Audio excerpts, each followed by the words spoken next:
Olá pessoal! No vídeo de hoje mostrarei as minhas possíveis leituras para fevereiro de 2023. E se você aí do outro lado não foi inscrito no Literafoco, já peço sua inscrição, seu joinha nesse vídeo, comenta aqui embaixo o que você achou dele, das minhas opções de leitura, quais as suas opções de leitura. E uma coisa muito importante é ativar o sininho para as notificações aqui no YouTube, porque dessa forma a plataforma te informa. Nossa, rimou! Ela te informa sobre os novos lançamentos aqui do canal, então é muito importante te ter aqui comigo. Também lá no meu Instagram, sempre estou postando todos os dias, diariamente, tanto sobre os livros que eu leio, sobre os meus updates de leitura, enfim, sempre estou lá interagindo com vocês. E pensando em comprar alguns desses livros, vou deixar aqui embaixo o link para a Amazon. Eu sou um associado da Amazon, então você comprando qualquer livro, qualquer item pelos meus links, você me ajuda bastante, tá bem? Então vamos lá para a minha seleção de leituras para fevereiro. Lembrando que esse vídeo está sendo gravado no dia 11 de fevereiro, ou seja, algumas águas já rolaram por aí no meio do caminho e eu já li um desses livros. A seleção foi feita realmente no finalzinho de janeiro, no início de fevereiro. Mas como ocorreram os atrasos, na verdade eu tentei gravar esse vídeo 2 vezes, mas deu errado. A primeira vez foi o enquadramento, eu saí com a cabeça cortada, e o segundo foi um erro técnico no vídeo, então estou regravando esse pela 3ª vez. Então vamos nessa. Vou começar logo mostrando o livro que eu li, O Fabuloso Maurício. Eu comecei a leitura dele dia 6, se eu não me engano, e finalizei ontem. E foi um livro que me decepcionou pra burro. Ele é um livro que vai falar sobre um rato mafioso, que tem como propósito aplicar golpes nas cidades em que ele passa. E ele vai ter a ajuda de uma gangue de ratos e um jovem flautista. Essa história faz uma alusão àquele conto clássico, O Flautista de Hamelin, que capturava as crianças, encantava com o som da sua flauta, e nesse caso eles passam de cidade em cidade, e eles simulam essa infestação de ratos, mas na verdade é tudo programado, e no fim das contas eles pegam o dinheiro e repartem entre si, entre o flautista, o Maurício e os ratos. Mas tudo dá errado quando eles chegam em uma cidade chamada Panqueca Estragada. Eles descobrem que algo estranho está acontecendo por lá, envolvendo os ratos locais e a falta de comida. Está tendo uma escassez de comida nessa cidade. Mas assim, gente, o livro ele tem uma sacada muito boa. Isso não é uma resenha, mas provavelmente eu não vou falar mais sobre ele. E foi decepcionante esse livro. Como eu tinha mostrado aqui pra vocês, a pilha, eu tô achando até que tem muito livro. Em fevereiro eu só consegui ler 3. A minha ideia é permanecer com 3 livros por mês. Se eu ler 4 livros por mês. Mas assim, sem cobrar a quantidade. Estou achando até que tem muitos livros aqui por um mês que é curto, carnaval. Embora eu acho que eu não vou fazer nada nesse carnaval, a não ser trabalhar e ler.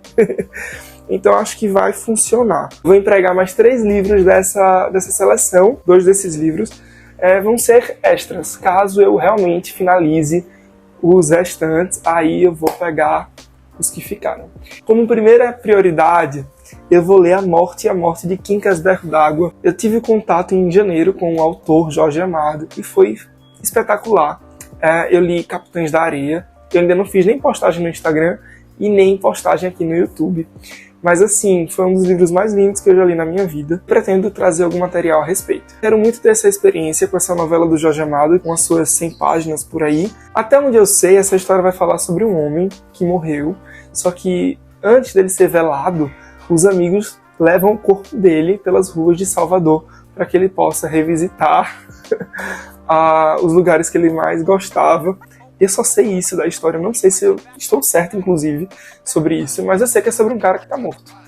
E eu acho que eu vou devorar esse livro, porque se a leitura foi igual ao Capitães da Areia, com certeza vai se tornar também um dos favoritos. O próximo livro que eu vou mostrar aqui é um livro que gera euforia nas pessoas. É um livro muito famoso nesse bookverso, e é o The 7 Husbands of Evelyn Hugo, da escritora Taylor Jenkins Reid, acho que é assim que fala, não sei.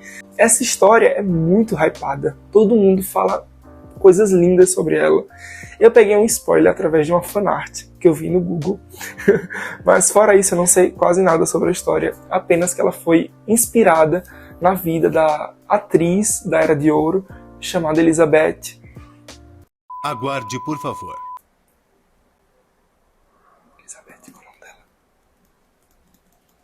Elizabeth. 3 dias depois...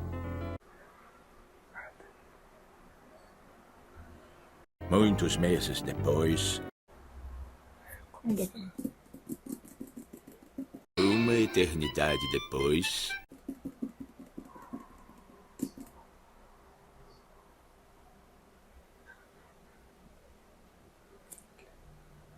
Passou tanto tempo que o velho narrador cansou de esperar e tiveram de chamar um novo. Baseado na vida da atriz Elizabeth Taylor. Eu cheguei a ter um primeiro contato com esse livro através do Kindle de um amigo. E eu li o primeiro capítulo, se eu não me engano, foi o prólogo e o primeiro capítulo, para até ver se eu me daria com a linguagem, né, o inglês desse livro. Porque já me falaram que ele é uma boa forma para você praticar o idioma. E de fato ele é um livro que flui muito bem, tem muitos diálogos e as descrições são bem tranquilas. Por isso que eu acabei investindo nesse exemplar em inglês. Peguei uma promoção em dezembro lá na Amazon e ele é bem bonito mesmo, capa dura, tal, todo, enfim, do jeito que a gente gosta. Estou muito ansioso, muito animado para iniciar esse livro, então ele é uma prioridade do mês de fevereiro. E do pouco que eu pude ler dessa história, a Evelyn Hugo, anos depois da sua ascensão no cinema, porque ela é da época da Era de Ouro, eu acredito que anos 40, 50, ela acaba contratando uma jornalista para escrever, compor sua biografia, e ela vai ser bem objetiva, bem direta. Ela quer essa jornalista em específico para fazer essa biografia dela. Eu só li essa parte do livro e achei bem interessante, porque muita coisa vai se desenvolvendo até onde eu sei da história.